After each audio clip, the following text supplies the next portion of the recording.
Uno de los factores más importantes para abordar el conflicto bélico que acontece actualmente en el este de Europa es comprender qué lugar ocupan las fuerzas de Occidente en el mismo. En febrero, previo a que la Federación Rusa invadiera Ucrania, la OTAN, a través del presidente norteamericano Joe Biden, aseguró que en caso de que Vladimir Putin actuara contra los ucranianos, las acciones de la Alianza del Atlántico serían contundentes. Sin embargo, lo que parecían serias amenazas sobre un enfrentamiento entre potencias militares derivó en una serie de restricciones, principalmente de orden económico, político y cultural contra Rusia, mientras que los miembros de la OTAN e incluso los propios norteamericanos aún no han intervenido oficialmente en materia bélica.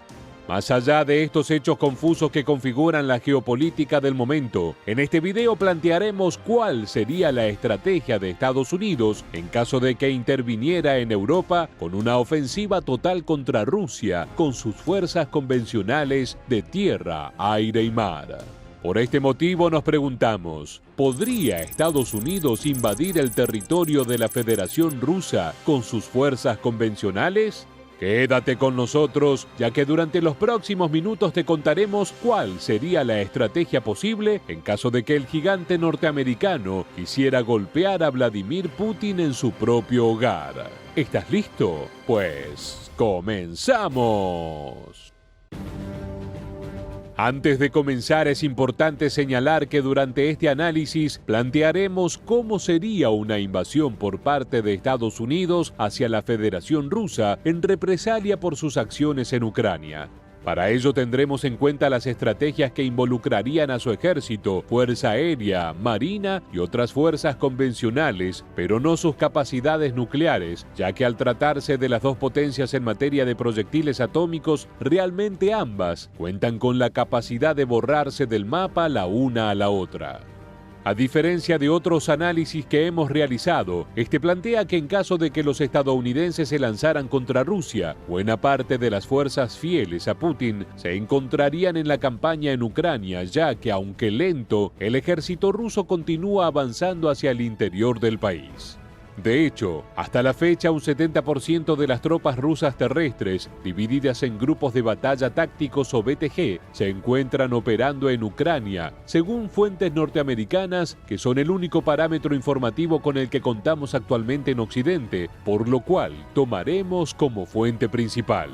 Al menos 120 de los 170 BTGs activos en el ejército ruso fueron desplegados para la invasión, por lo cual unos 90.000 soldados y oficiales, 1.200 tanques, 4.800 vehículos de ataque para infantería y otras tantas piezas de artillerías y aviones no se encuentran en territorio de la Federación Rusa. En caso de una escalada internacional, la velocidad de ataque norteamericana sería esencial para determinar la efectividad de una ofensiva contra Rusia. En cuanto a los números, Estados Unidos sobrepasa en todas las fuerzas a los rusos, excepto en tanques de guerra y artillería autopropulsada o fija. Esto es importante, ya que pareciera que Putin tiene esto en cuenta. Dentro de las estadísticas recientes que demuestran la pérdida de tanques y vehículos blindados por parte de Rusia frente a Ucrania, destacó que la mayoría de estos activos eran modelos soviéticos T-72 y T-80, con una minoría de T-90 y ningún T-14 de los que ya se encuentran disponibles. Esto podría ser un indicador de que los generales rusos prefieren guardar sus mejores activos en caso de tener que enfrentar al tanque de guerra principal norteamericano, el poderoso M1A2 Abrams.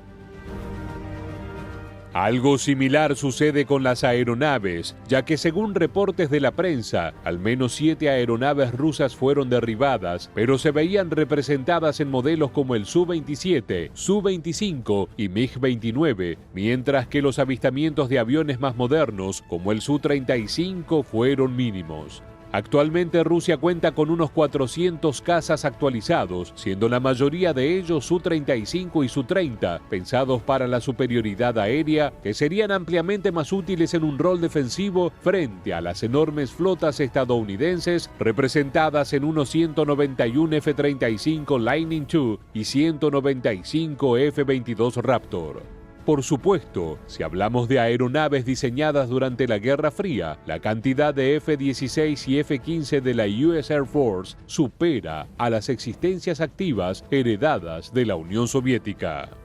En cuanto a la presencia naval, es imposible negar que Estados Unidos presenta la mayor armada del mundo y probablemente la mejor organizada y equipada. De hecho, desde finales del 2021, el grupo de ataque liderado por el portaaviones USS Truman realiza maniobras en el Mediterráneo y ha sido fundamental en las tareas de espionaje que realizaron el seguimiento del despliegue de las tropas rusas en la frontera con Ucrania previamente a la invasión.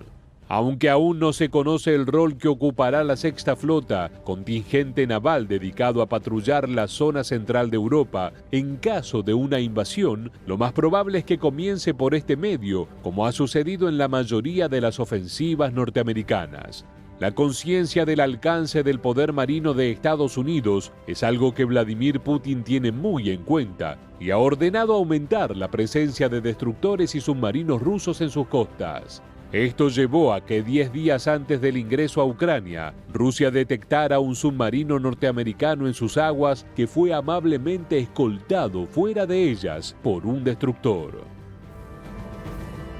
En concreto, para determinar la eficacia de una invasión por parte de Estados Unidos al territorio de la Federación Rusa, deberíamos tener varias cosas en cuenta. Principalmente el tiempo entre la planificación y la ejecución, ya que lo mejor para los norteamericanos sería un avance sorpresa que encuentre a los rusos con al menos la mitad de sus fuerzas terrestres en Ucrania. En segundo lugar, si esta velocidad estuviera representada en un ataque con bombardeos desde buques de batalla, que deberían enfocarse en destruir las defensas antiaéreas terrestres, así como los radares, aeródromos y bases esenciales cercanos a las aguas. Una ventaja para los estadounidenses en estos casos es que entre diciembre de 2021 y febrero de 2022, Putin movilizó la mayoría de sus activos hacia los distritos exteriores, fácilmente accesibles para proyectiles de media distancia o bombardeos desde portaaviones.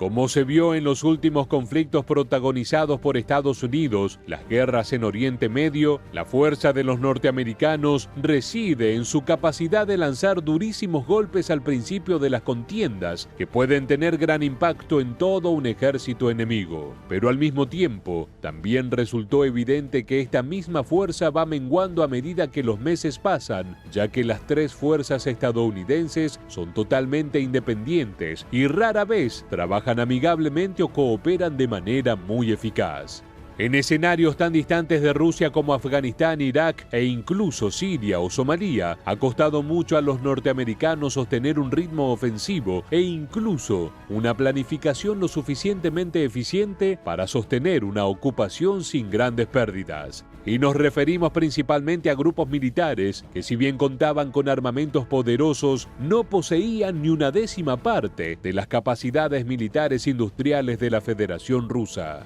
Para que una ofensiva norteamericana tenga éxito, deberían golpear duramente a Rusia en muy poco tiempo, ya que en caso contrario, la historia reciente nos da un indicio de que Estados Unidos no podría triunfar allí, donde Napoleón o Hitler fracasaron.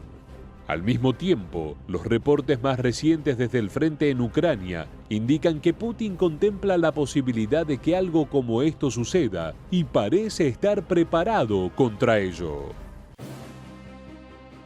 Luego de conocer una de las posibles formas en las que Estados Unidos podría invadir Rusia, queremos conocer tu opinión.